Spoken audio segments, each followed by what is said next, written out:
दिव्य कथा चैनल में आपका स्वागत है। आज हम सुनने जा रहे हैं हरतालिका तीज की कथा। हिमालय पुत्री ने शंकर को पति रूप में पाने के लिए कठिन तपस्या प्रारंभ की। उसी घोर तपस्या के समय नारद जी राजा हिमालय के पास आए और कहा, विष्णु भगवान आपकी कन्या पार्वती के साथ विवाह करना चाहते हैं। नारद की बात को हिमालय ने स्वीकार कर लिया। तत्पश्चात नारद जी विष्णु के पास गए और कहा कि आपका विवाह हिमालय ने पार्वती के साथ करना तय कर दिया है।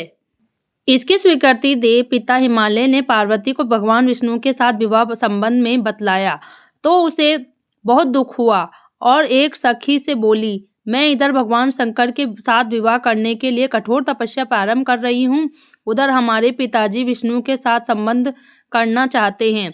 यदि तुम मेरी सहायता कर सको तो बोलो, अन्यथा मैं प्राण त्याग दूंगी।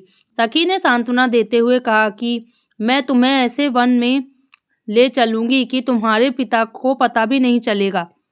इस प्रकार पार्वती सखी के साथ घने जंगल में चली गई। इधर पिता हिमालय को घर में इधर उधर खोजने पर जब पार्वती को न पाया तो बहुत दुखी हुए। वचन भंग की चिंता ने उन्हें मूर्छित कर दिया।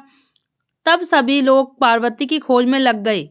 उधर सखी सहित पार्वती एक गुफा में शंकर के नाम पर तपस्या करने लगी। भाद्रपद शुक्ल तृतीया को उपवास करने, पार्वती के शिवलिंग स्थापित करके पूजन तथा रात्रि जागरण किया।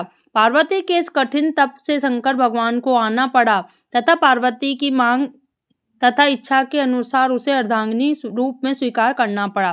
तत्पश्चात शंकर तुरंत कैलाश पर्वत चले गए। प्रातः बेला में जब पार्वती पूजन सामग्री नदी में छोड़कर जा रही थी कि हिमालय राजा उस स्थान पर पहुंच गए। वे पार्वती को रोते हुए पूछने लगे, बेटी तुम यहाँ कैसे आ गई? तब पार्वती ने विवाह वाली प्रतिज्ञा सुना दी। पार्वती की इच्छा पूर्ति करने हेतु उन्होंने शास्त्र विधि से पार्वती का विवाह शिव से कर दिया। सखी द्वारा हरि जाने पर इसका हरतालिका नाम पर पड़ गया।